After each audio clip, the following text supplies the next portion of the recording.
São duas análises diferentes, né? Uma dos dois últimos jogos foram ruins, e os resultados, evidentemente, muito aquém. Então, podemos também deixar de registrar que era o Fortaleza, que não é o Cuiabá, né? O Fortaleza já ganhou do São Paulo, já meteu três no Palmeiras, ganhou do São Paulo no Morumbi. O Fortaleza, já falei isso aqui outras vezes, as pessoas estão demorando a entender que é uma questão de bairrismo, até um certo preconceito, muito claro. As pessoas estão demorando a entender aqui do Sul e Sudeste que o Fortaleza bate de frente com qualquer um, meu camarada, com qualquer time do Brasil. Pode vencer qualquer time. Não estamos falando de um Fortaleza fraquinho, de um time que vem para brigar para ficar na Série A, não. É um time que disputa torneios internacionais, é vice-campeão da Sul-Americana, né? Disputou Libertadores, joga na Bomboneira com Boca, joga com Colo-Colo no Chile, enfim, enfrenta esses adversários, né? Disputou nos pênaltis com a LDU e perdeu nos pênaltis com o time do Zubeldia, por acaso do Zubeldia no ano passado, lá no Uruguai.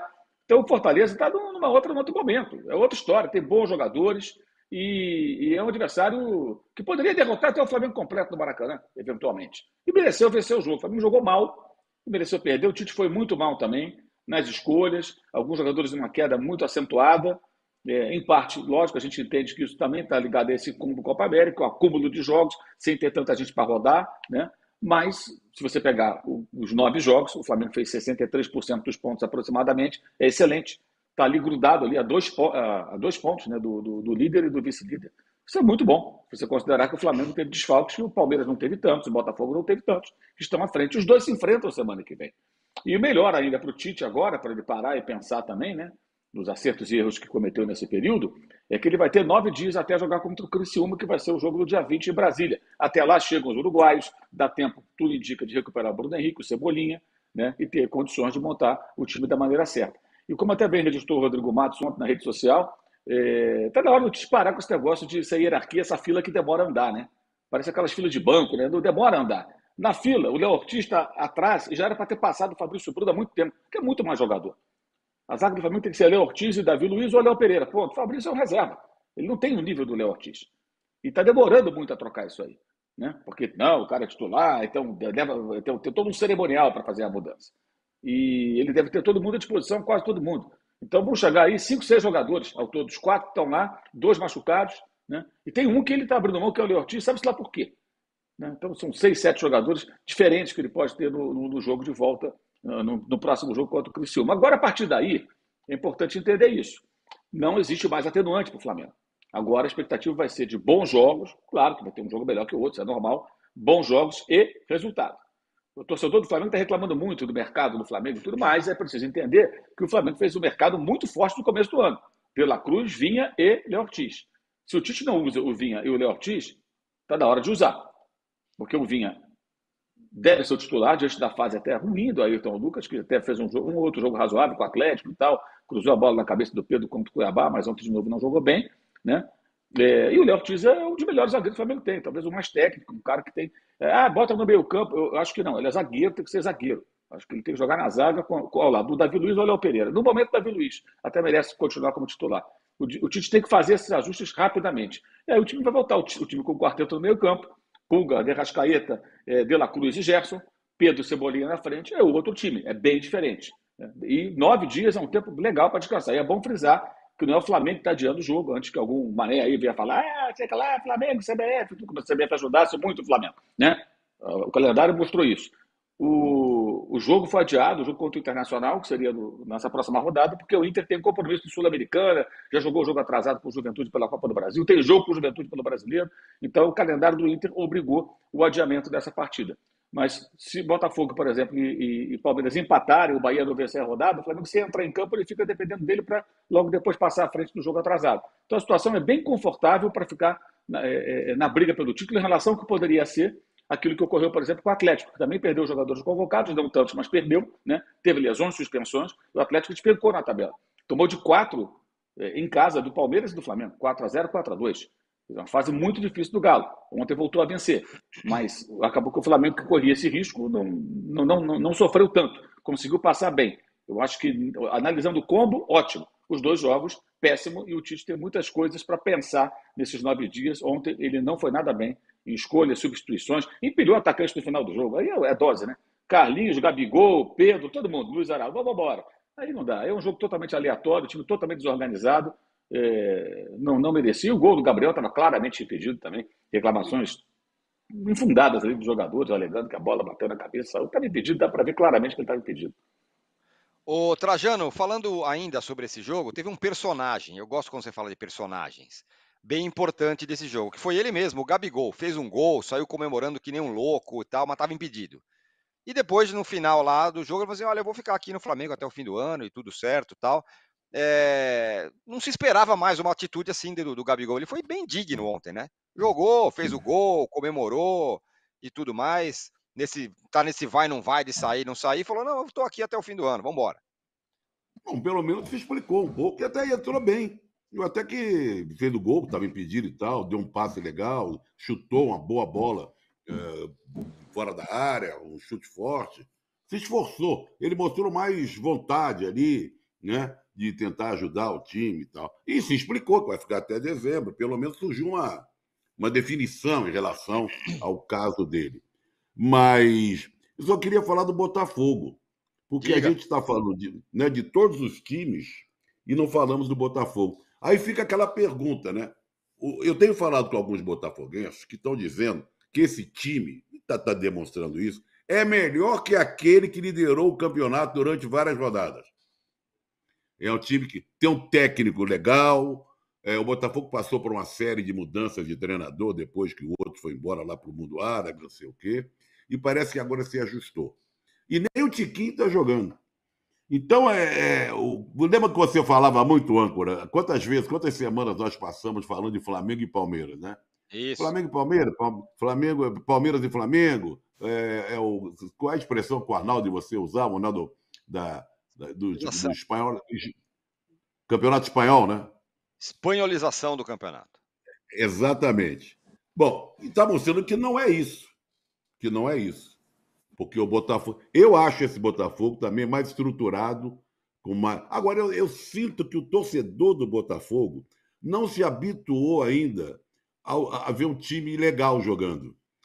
O Botafogo ainda vive de histórias do passado. Eu sinto isso conversando com alguns botafoguenses.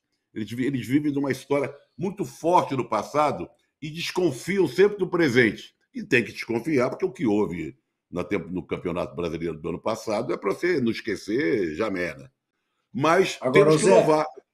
Oi, fala, Ju. ô Zé, certas coisas de fato só acontecem com o Botafogo. Eu não me lembro, quero te perguntar, porque você ainda tem um pouco tempo a mais do que eu de estrada. Você se lembra de alguma vez ver um jogador bater um pênalti nas alturas e distender o músculo ao mesmo tempo? Ter que sair de campo? Eu não me O lembro. Eduardo ontem, meu Eu não me xará, lembro de ter conseguiu visto isso fazer. acontecer. Eu já vi jogador bater pênalti, chutar o pé direito com o pé esquerdo junto com a bola, você Sim, entendeu? Né? sim, Até também já havia vi. jogador de São Paulo, se eu não me engano, no jogo no Morumbi à noite. Né? Não, já Jogador. teve casos recentes, inclusive, que o gol foi anulado porque o cara bateu com o pé, bateu no outro, entrou. Não pode. 2 toques. Já vi de tudo. Já vi escorregar, já vi mandar nas alturas. Agora, Agora, perder não um vi. pênalti, se machucar, eu nunca tinha visto. O Agora, Eduardo. como eu também nunca tinha visto o que aconteceu lá em Goiás. Aqui, Não, o tiro que o deixa isso PM para mais deu no tarde. goleiro, isso é um negócio Deixa isso para mais tarde. inacreditável, sabe? Jamais tinha visto uma coisa semelhante, sabe? Dar um Deixa tiro isso com para mais bola, tarde. sabe? Deve entrar aí, o Juca tem o final do programa Sim. para falar sobre isso, mas eu quero deixar registrado aqui. É um negócio inacreditável a violência dessa polícia militar lá de Goiás. O rapaz está com. Talvez seja. É uma divisão, segunda divisão do Goiás, dane-se. Mas são profissionais e para conter lá um pequeno entreveiro, você dá um tiro na perna, na coxa de um jogador. Isso eu jamais vi e é inacreditável. Agora, o Botafogo realmente cumpre com essa máxima mesmo. Por isso só acontece ao Botafogo. O cara bateu o pênalti, erra e sai de maca, mas o pior o melhor é isso, Juca. Poucos minutos depois, o Botafogo vai lá e faz o gol. Faz o gol. Não. Isso. Entra o Tietchan no lugar do Eduardo, faz o chute que dá o rebote do goleiro para o Savarino fazer o gol. É isso. É fantástico, é O fantástico. Botafogo O Botafogo pode... perdeu o Luiz Henrique e o Eduardo no mesmo jogo. Isso mesmo.